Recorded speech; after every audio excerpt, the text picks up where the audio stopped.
সাধারণ পাবলিকের টাকা দিয়েই সরকারি বেতন দেওয়া হয়। বাংলাদেশে হিন্দু মুসলমান দূরত্ব সৃষ্টি করছে সাবেক পালিয়ে যাওয়া শেখ হাসিনা সরকার এবং তার পিতা শেখ মুজিবুর রহমান। সরকারি চাকরি যারা করে তারা জনগণের কর্মচারী।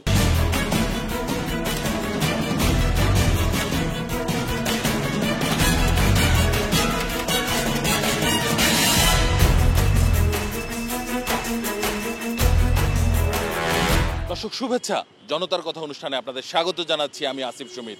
আপনারা জানেন সাধারণ মানুষের মতামত তুলে ধরতে একুশে টেলিভিশনের নিয়মিত আয়োজন জনতার কথা। আজকে সাধারণ মানুষের কথা শুনতে আমরা এসেছি রাজধানীর পান্থপথ এলাকায়। আমাদের প্রত্যাশা দেশে শক্তিশালী গণতন্ত্র, আমরা চাই সরকারকে সহায়তা করতে। দর্শক, সাধারণ মানুষের কাছে প্রশ্নে যাওয়ার আগে একটি বিষয় উল্লেখ করতে চাই, নয়তো সরকার সরকারি চাকরিজীবীদের যে আইন রয়েছে সেটি পরিবর্তন করতে যাচ্ছে। কোনো সরকারি চাকরিজীবী যদি তার কর্মস্থলে বিশৃঙ্খলা তৈরি করেন বা কোনো কারণ ছাড়া যদি অনুপস্থিত থাকেন, তবে সরাসরি 8 দিনের নোটিশে ওই কর্মকর্তার চাকরি চলে যাওয়ার বিধান রাখা হচ্ছে। সাধারণ মানুষ এই বিষয়টিকে কিভাবে দেখছেন জেনে নেব তাদের কাছ থেকে। শুক্র শনিবার কিন্তু অলরেডি ছুটি পাচ্ছে, তো সেই হিসাবে কিন্তু একটা সপ্তাহে 2 দিন যথেষ্ট। তারপরে আপনার বাড়তি সুবিধা তাদেরকে দেওয়া হচ্ছে। তারা যদি অন্যায় কাজে লিপ্ত হয় তাহলে অবশ্যই তাদের সেই পরিমাণ শাস্তি হওয়া উচিত, না তো ওনারা ঠিকভাবে কাজ করবে না। সাধারণ পাবলিকের টাকা দিয়েই সরকারি বেতন দেওয়া হয়। যেহেতু একটা লোক সরকারি 2 দিন ছুটি পাচ্ছে, শুক্র শনি 2 দিন ছুটি পাচ্ছে, এরপর সে যদি অহেতুক কোনো অজুহাত ছাড়া ছুটি কাটায়, তাই এটা সরকার যে নিয়ম করছে নিয়মটাই 100% পারফেক্ট হওয়া উচিত। অফিসে বিশৃঙ্খলা করে রাজনীতি করার কোনো সুযোগ থাকবে না। কারণ হচ্ছিল জনগণের টাকা দিয়ে তারা সরকারি চাকরি করে, জনগণের টাকা যেন বিফলে না যায় তার জন্য এই আইন করা হয়েছে। আমি মনে করি এই আইনটা যথেষ্ট এবং পরিপূর্ণ। 8 দিনের নোটিশ দিয়ে সরকারি কর্মকর্তা কর্মচারীদের বহিষ্কারের নিয়ম নীতিমালা তৈরি করছে। আমি এতে সাধুবাদ জানাই। সরকার যেটা উদ্যোগ নিতে চাচ্ছেন, ওনারা অ্যাবসেন্ট থাকলে এটা ভালো একটা উদ্যোগ নিয়ে নেন। 8 দিন নেক, 10 দিন নেক, অথবা 1 মাস নেক, ওটা একটা নোটিশ দিয়ে ওটা সরকারি আইন অনুযায়ী ব্যবস্থা নেওয়া হবে। দুর্নীতি যদি করে তাহলে অবশ্যই চাকরি থেকে বহিষ্কার হবে, আর যদি দুর্নীতি না করে আলহামদুলিল্লাহ আমরা জনগণ খুশি। 8 দিন অ্যাবসেন্ট থাকবে, কেন থাকবে? তাদের 2 দিন সরকারিভাবে ছুটি পাচ্ছে, তারপরে যদি সে থাকে তাহলে এটা সম্পূর্ণই অপরাধযোগ্য শাস্তি হওয়া উচিত। জনগণের কাছে এটা জবাবদিহিতা করতে হবে। জবাবদিহিতা মানে এরা ভুলকে শুধরিয়ে এখানে কাজ করতে হবে। জনগণের ট্যাক্সের টাকায়, জনগণের ইনকামের টাকায় ওদের বেতন হয়, সরকারিভাবে এরা সইভাবে কাজ করা উচিত। যে আইনটা পরিবর্তন হইতেছে এইটাই হওয়ার দরকার, এইটাই আমরা জনগণ চাই। সরকারি চাকরি যারা করে তারা জনগণের কর্মচারী। তারা জনগণের কিভাবে কাজ করা যায়, জনগণের পাশে কিভাবে থাকা যায়, তারা এটা করে না। তারা ঘুষ বাণিজ্য করে, চাকরি নিতে গিয়ে ঘুষ বাণিজ্য হয়, এটা বন্ধ হওয়া দরকার।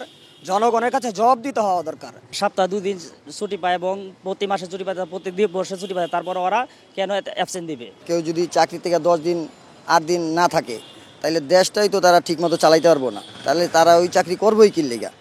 ওই চাকরি না করাই তাকে উচিত। সুন্দর মতো দেশটা চলুক, আমরা চাই এটাই, যেমন কামনা করি যে সবসময় ভালো মতো চলাফেরা করুক মানুষের, এটাই আমি আশা করি। ধন্যবাদ আপনাকে। দর্শক, আপনারা শুনছিলেন সাধারণ মানুষের প্রতিক্রিয়া। মূলত সরকারি চাকরিজীবীদের ক্ষেত্রে নির্দিষ্ট বিধিমালা হলে সরকারি যে প্রতিষ্ঠানগুলো রয়েছে সেখানে আরও কর্মকাণ্ড ভালোভাবে পরিচালিত হবে বলে তাদের এই মতামত রয়েছে। এখন একটি রাজনৈতিক প্রসঙ্গে সাধারণ মানুষের কাছে যেতে চাই। বিএনপি মহাসচিব মির্জা ফখরুল ইসলাম আলমগীর মন্তব্য করেছেন যে রাজনীতি মাঝে মাঝে হিন্দু মুসলমানকে পৃথক করে দেয়।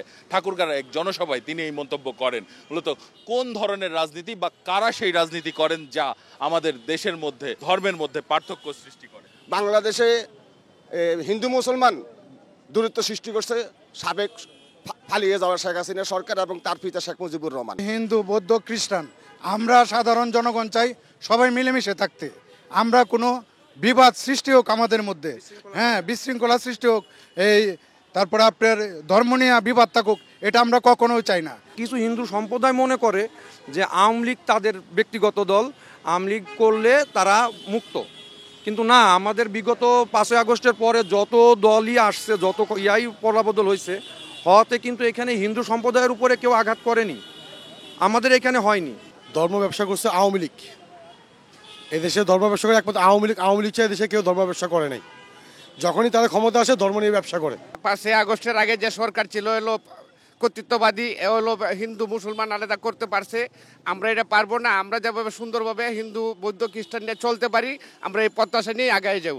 আওয়ামী লীগের যারা আছে, হ্যাঁ, হেরাই হিন্দু মুসলমানের মধ্যে লাগাই দিতে চাইতেছে, আর কিছু না। 5 আগস্টের আগে যারা দেশ পরিচালনা করছে তারাই যে কোনো একটা পক্ষের দিক নিয়ে যে কোনো একটা রাষ্ট্রকে খুশি করার জন্যে তারা মাঝে মধ্যে দেখা গেছে আমাদের হিন্দু ভাইদের পথ অবলম্বন করছে, বুঝাইতে চাইছে যে আমরা হিন্দুত্ববাদী রাজনীতি করি। শেখ হাসিনা ওয়াজাদ ভারতে বসে ষড়যন্ত্র করছে। এই দূষর আওয়ামী লীগ সরকার চায় এই হিন্দু মুসলমান বৌদ্ধের মাঝে একটা বিবাদ সৃষ্টি করে এদেশের জনগণের ম্যান্ডেট নষ্ট করার জন্য, এদেশের অস্থিতিশীল পরিবেশ তৈরি করার জন্য। আমাদের দেশ বাংলাদেশ একটা স্বাধীন রাষ্ট্র, শান্তিপূর্ণ দেশ।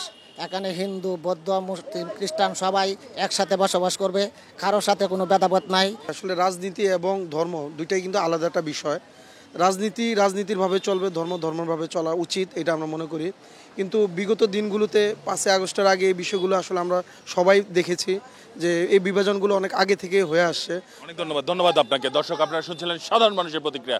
সাধারণ মানুষ কিন্তু তাদের ভাবনাগুলো অসাধারণ, তাদের চিন্তা অনেক সূক্ষ্ম ও গভীর। দর্শক, জনতার কথা দেখতে প্রতি শনি, রবি, মঙ্গল এবং বুধবার চোখ রাখুন একুশে টেলিভিশনে। সঙ্গে থাকবো আমি আসিফ সুমিত।